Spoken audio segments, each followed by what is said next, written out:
हम लोग basically course आपको जो मतलब हमें पता ही है कि जी हमारे वेब वेब एप्लीकेशन डेवलपमेंट का कोर्स है। तो हम लोग डिस्कस करते हैं। मैं अभी जैसा पहले भी कह रहा था कि लास्ट लेक्चर में भी हम लोगों ने कई चीज़ें इनमें से डिस्कस की थी। जैसे हमें पता है कि जी हमारे पास वेब ब्राउज़िंग या वेब की जब भी वेबसाइट्स की हम लोग बात करते हैं तो हमारे पास एक तो वेब ब्राउज़र से रिक्वेस्ट जनरेट होती है। ये जाती है जी एक सर्वर के पास और फिर सर्वर इस प्रोसेस को रिक्वेस्ट को प्रोसेस करता है और एक रिपॉजिटरी पे रिक्वेस्ट को भेजता है। और इस रिपॉजिटरी से फॉर एग्ज़ाम्पल वेब ब्राउज़र पे आपने कोई यूआरएल टाइप किया था और आपने कोई वेबसाइट ओपन करनी थी। फॉर एग्ज़ाम्पल वेबसाइट है जी http www dot superior dot edu dot pk oblique mit w oblique index dot html। ये वेबसाइट वेब सर्वर से वेब ब्राउज़र से आपने http रिक्वेस्ट के थ्रू http रिक्वेस्ट इसे हम कहते हैं, आप सेंड करते हैं इसको थ्रू वेब ब्राउज़र और सर्वर जो है वो उसके पास जो रिपॉजिटरी है उससे उसको गेट करता है पेज को या वेबसाइट को और फिर वापस एक रिस्पांस भेजता है जिसे हम कहते हैं http रिस्पांस। और अल्टीमेटली इस रिस्पांस के अगेंस्ट आपके वेब ब्राउज़र के ऊपर आपकी वो जो वेबसाइट जिसके लिए आपने रिक्वेस्ट की होती है, जिसका आप यूआरएल लिखते हैं, उस यूआरएल की बेस पे आपको एक वेबसाइट जो है वो विजिबल हो जाती है आपके वेब ब्राउज़र के ऊपर। ये इसमें से काफ़ी सारी चीज़ें आप लोगों ने हम लोगों ने वैसे लास्ट लेक्चर में भी डिस्कस की थी। कई चीज़ें आप लोगों को पहले से भी पता होंगी। कुछ चीज़ें हैं जिनके ऊपर फोकस करने की ज़रूरत है। जैसे मैं टर्म बोल रहा था जी, एक चीज़ तो हम लोग यहाँ पे डिस्कस कर रहे हैं HTTP। HTTP जो है जी वो बेसिकली एक प्रोटोकॉल है। प्रोटोकॉल आप किसी भी काम को करने के लिए कोई डिफाइंड रूल्स जिनको आप ऑब्जर्व कर रहे होते हैं उसे आप कहते हैं जी प्रोटोकॉल। तो HTTP प्रोटोकॉल में बेसिकली वेब सर्वर जो है वेब ब्राउज़र जो है वो रिक्वेस्ट सेंड करता है सर्वर को, सर्वर वेबसाइट गेट करता है, फिर वापस आपको HTTP रिस्पांस की फॉर्म में आपको वेबसाइट वापस भेज देता है। तो HTTP प्रोटोकॉल में एक चीज़ और जो कंसर्न्ड आप कह सकते हैं कॉन्सेप्ट है, उसमें हमारे पास होता है जी एक URL जिसे हम कहते हैं डोमेन नेम। बेसिकली यूआरएल में खाली डोमेन नेम नहीं होता, और भी कई चीज़ें होती हैं। इसको हम लोग डिस्कस करते हैं कि यूआरएल के जो डिफरेंट पार्ट्स हैं उनमें क्या क्या चीज़ें होती हैं। आपकी ये सारा का सारा जो HTTP प्रोटोकॉल है वो कैसे काम कर रहा होता है, कैसे रिक्वेस्ट आती है सर्वर को, कैसे फिर सर्वर रिस्पेक्टिव वेबसाइट या वेब पेज एक्सेस करके डाटा आपको वापस रिस्पांस की फॉर्म में भेज देता है। तो इस सारे प्रोसेस को हम लोग डिस्कस करते हैं कि HTTP प्रोटोकॉल में यूआरएल के जो डिफरेंट पार्ट्स हैं वो क्या क्या कुछ होते हैं। बेसिकली मैं पेंट पे फाइल सेव कर रहा हूँ, फिर मैं नेक्स्ट फाइल ओपन करता हूँ, उसमें हम लोग नेक्स्ट चीज़ डिस्कस करते हैं। इसको मैं सेव कर लेता हूँ पहले।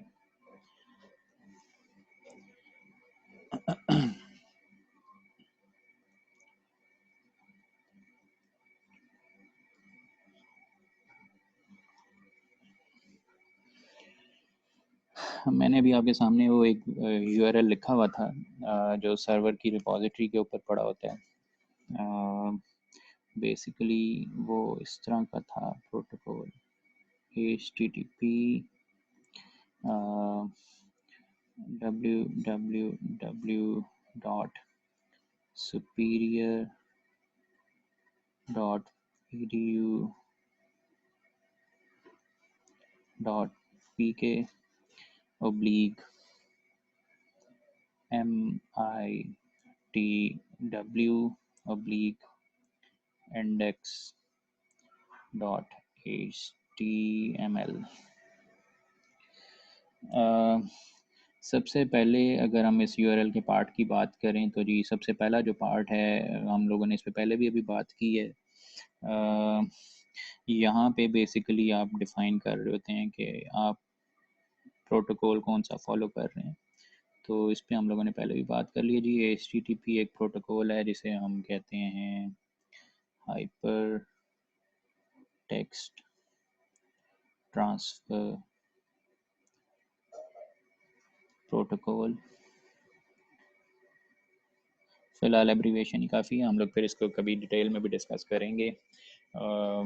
इस प्रोसेस में सारा का सारा डाटा जो है वो कैसे आप गेट कर रहे होते हैं, रिक्वेस्ट कैसे जा रही होती है, इसको हम डिटेल में डिस्कस कर लेंगे। सेकंड पार्ट इज़ आपकी यहाँ से यहाँ तक जो यूआरएल में है, इसे हम कहते हैं बेसिकली डोमेन नेम, और इवन इन सम केसेस इन्हें आप आईपी एड्रेस भी कहते हैं। और आप देखते हैं कई दफ़ा आप इसको वेबसाइट के आईपी एड्रेस से भी एक्सेस कर सकते हैं। जनरली 127.1.168.0.1 कुछ इस तरह के आपको नंबर्स जो हैं उनके थ्रू भी आप इनको एक्सेस कर सकते हैं, जिसे हम आईपी एड्रेस भी कहते हैं। बेसिकली ये एड्रेस है जो लोकेट करता है कि आपकी जो जो पेज जिसके लिए आपने रिक्वेस्ट किया है या जो फाइल जिसको आपने एक्सेस करना है वो सर्वर पे किस लोकेशन पे पड़ी हुई है। इसे आप कह सकते हैं, आप लोकेट करने के लिए भी आप यूज़ करते हैं डोमेन नेम को।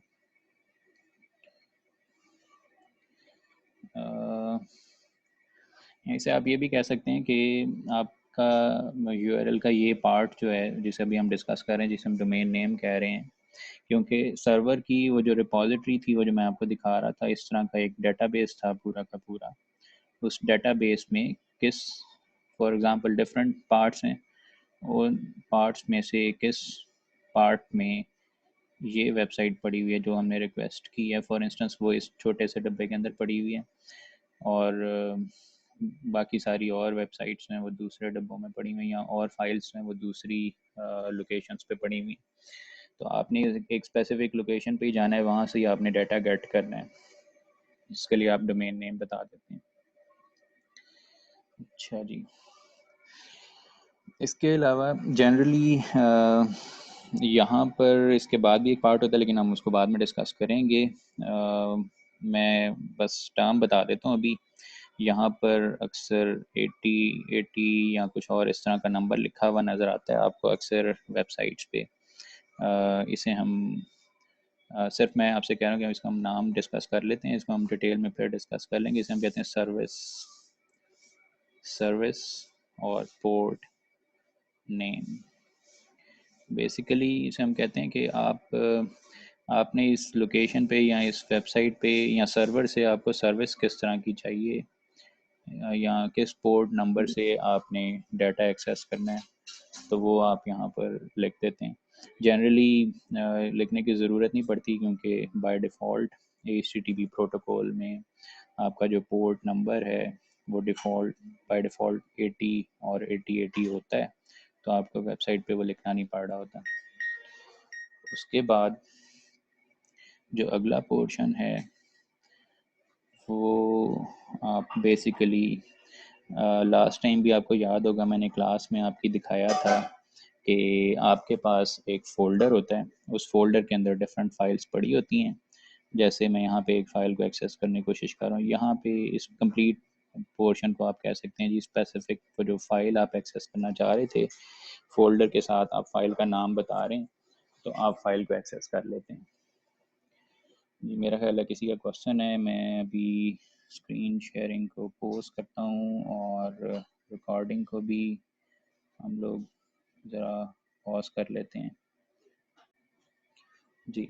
अभी तक जो हम लोगों ने डिस्कशन की है इसमें आपको जो सर्वर के ऊपर आप एक स्पेसिफिक फ़ाइल एक्सेस कर रहे थे एक स्पेसिफिक पाथ पे जाके, से हम कहते हैं कि जी बेशक रिक्वेस्ट जहाँ से भी आ रही हो, रिक्वेस्ट whosoever रिक्वेस्ट, आप क्या करते हैं एक स्पेसिफिक फ़ाइल जो है उसको उठाते हैं, स्पेसिफिक फ़ाइल उसका एक स्पेसिफिक वर्जन होता है,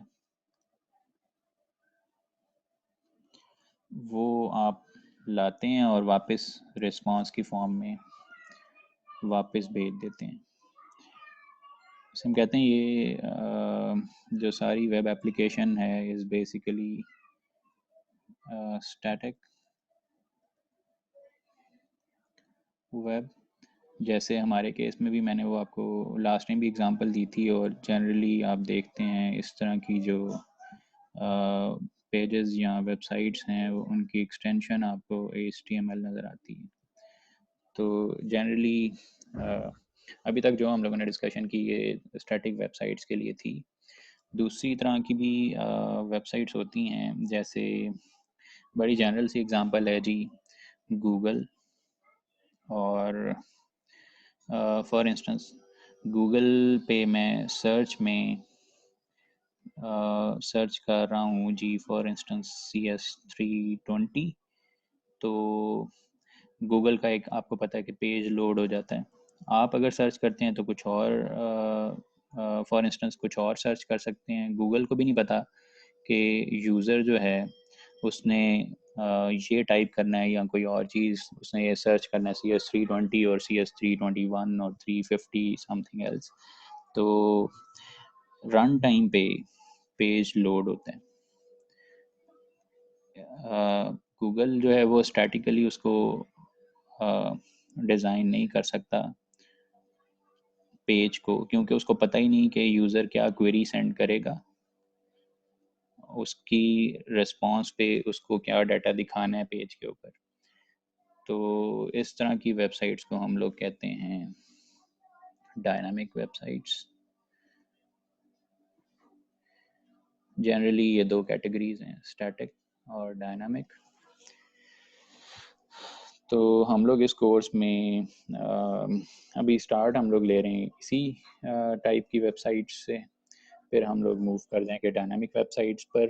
और जनरली डायनामिक वेबसाइट्स में आपकी प्रोग्रामिंग इंक्लूड होती है, और अक्सर इसे सर्वर साइड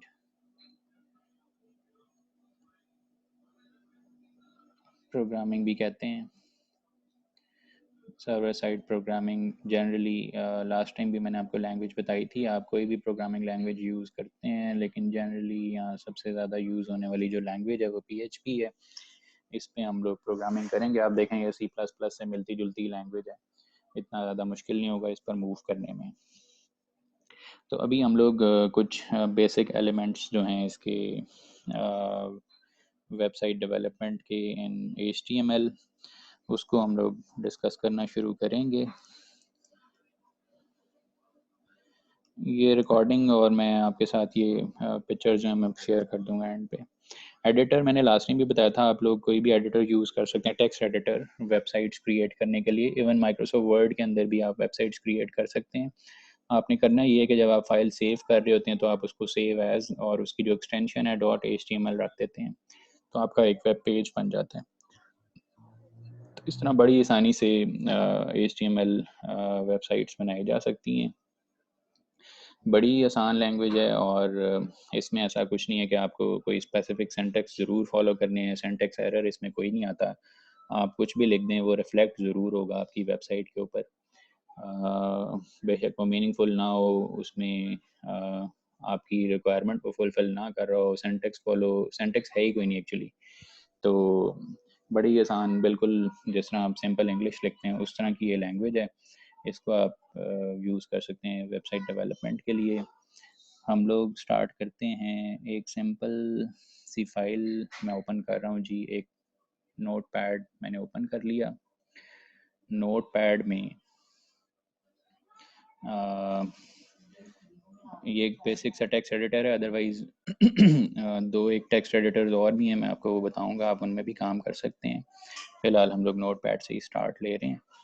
तो सबसे पहले तो वेबसाइट बनाने के लिए आपकी ये जो फाइल है इसको जब आपने सेव करना है तो सेव की ऑप्शन में, फॉर एग्ज़ाम्पल मेरे पास यहाँ पे वन ड्राइव में ही एक फ़ोल्डर है जी, MIT वीकेंड स्प्रिंग 2020। इस फोल्डर में मैं इस फाइल को सेव करूँगा। फाइल का नाम है जी फॉर एग्ज़ाम्पल इंडेक्स, और फाइल की टाइप यहाँ पे लिस्टेड तो नहीं है, अदरवाइज़ दूसरे जो एडिटर्स हैं उनमें आपको यहाँ पे टाइप में HTML नज़र आ जाएगा। अदरवाइज़ यहाँ पर आप ये कर सकते हैं जी, index.html। सेव, फाइल सेव होगी है जी। आपको मैं फ़ोल्डर ओपन करके दिखाता हूँ, ऑल फाइल्स। तो आप देखें यहाँ पे एक इंडेक्स फाइल बनी हुई है और ये ऑप्शन आपको शो कर रहा है विल ओपन विद ब्राउज़र। आपके क्रोम की एक HTML डॉक्यूमेंट फाइल बनी हुई है ये। फ़िलहाल ये ब्लैंक है, अगर मैं इसको ओपन करता हूँ तो आप देखें जी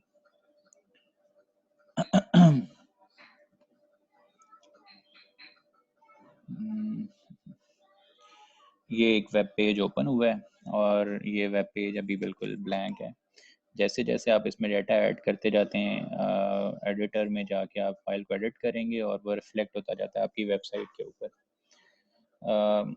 अभी मैंने एक स्टेटमेंट दी थी कि कोई स्पेसिफिक सिंटैक्स नहीं है आपके पास HTML में, आप कुछ भी लिखें वो रिफ्लेक्ट ज़रूर होता है आपकी वेबसाइट के ऊपर। लेकिन कुछ जगहों पे कुछ चीज़ें आपको फॉलो भी करनी पड़ती हैं, कुछ रूल्स आपको फॉलो करने पड़ते हैं स्पेसिफिक रिजल्ट्स लेने के लिए। उनको हम लोग डिस्कस करेंगे जी।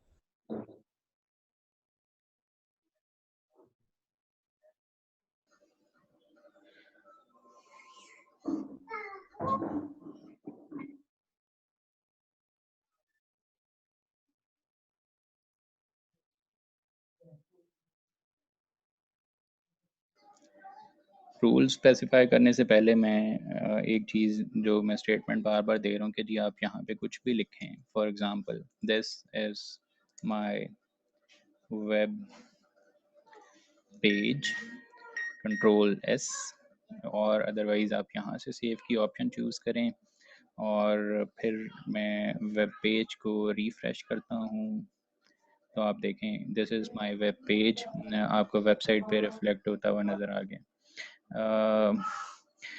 ये तो थी इसकी, आप कह लें कि जैसे मैं बता रहा था कि सिंपल एज इंग्लिश लैंग्वेज, आप इसको इसमें जो भी आप लिखते हैं वो आपके पेज पे रिफ्लेक्ट हो जाता है। कुछ स्पेसिफिक रूल्स हैं उनको फॉलो करना पड़ता भी है अगर आप कोई स्पेसिफिक आउटपुट्स लेना चाह रहे हैं वेबसाइट्स पर। तो उसमें सबसे पहली एक बेसिक सी चीज़ है जिसमें आप क्या करते हैं कि आप जब भी कोई HTML डॉक्यूमेंट बनाते हैं, HTML फाइल बनाते हैं, जैसे अभी आपके सामने ये इंडेक्स फाइल नज़र आ रही है, इसमें आप सबसे पहले आपको डॉक्यूमेंट जो टाइप है उसको मेंशन करना पड़ता है कि जी ये डॉक्यूमेंट टाइप क्या है। तो डॉक्यूमेंट टाइप मेंशन करने के लिए आप एंगल ब्रैकेट्स या लेस दैन और फिर नॉट या exclamation mark, document type HTML, this is just to specify कि ये एक HTML फाइल है। जैसे मैं पहले भी कह रहा था कि अगर आप नहीं भी लिखते, ये आपने देखा था हम लोगों ने इसको बस सेव किया और सेव करते हुए इसकी एक्सटेंशन .html कर दी, HTML फाइल बन भी गई और HTML फाइल ब्राउज़र में ओपन भी हो रही है इसके बगैर भी। लेकिन ये अच्छी प्रैक्टिस है कि आप डॉक्यूमेंट टाइप उसको स्पेसिफाई कर दें। तो this is one of the types HTML documents जो आप बनाते हैं या HTML फाइल्स बनाते हैं, वहाँ पर आप HTML डॉक्यूमेंट टाइप जो है उसको इस तरह से स्पेसिफाई कर सकते हैं। फिर उसके बाद कुछ चीज़ें इम्पोर्टेंटली हम लोग आज जो डिस्कस करेंगे, इसमें हम बोलते हैं बेसिक HTML टैग्स। आपको टैग्स लगाने पड़ते हैं, टैग्स के अंदर काम करना पड़ता है। तो सबसे पहला टैग जो हम लोग डिस्कस कर रहे हैं इज़ HTML। और एक चीज़ और है जी, आप आमतौर पे वेब HTML फाइल्स के अंदर जब टैग्स को ओपन करते हैं तो उन टैग्स को क्लोज भी करते हैं। टैग क्लोजिंग टैग जो उसको इस तरह से लिखते हैं। ये बिल्कुल वैसे ही है जिस तरह आप C++ में आपको पता है, आप जब ब्लॉक स्टार्ट करते हैं आप कर्ली ब्रेसेस से स्टार्ट करते हैं, कर्ली ब्रेसेस से एंड करते हैं। तो ये बिल्कुल आप इसको उससे रिलेट कर सकते हैं।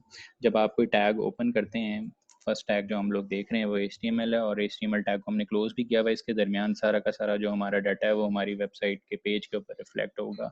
हम इसके दरमियान सारा कुछ जो है वो ऐसा लिख रहे होंगे जो हमारी वेबसाइट पे विजिबल होगा। आप इस तरह से कह सकते हैं इसको। तो फॉर एग्ज़ाम्पल यहाँ पे हम लोग लिखते हैं जी, जो मैंने स्टेटमेंट पहले लिखी हुई थी इस टैग से बाहर, दिस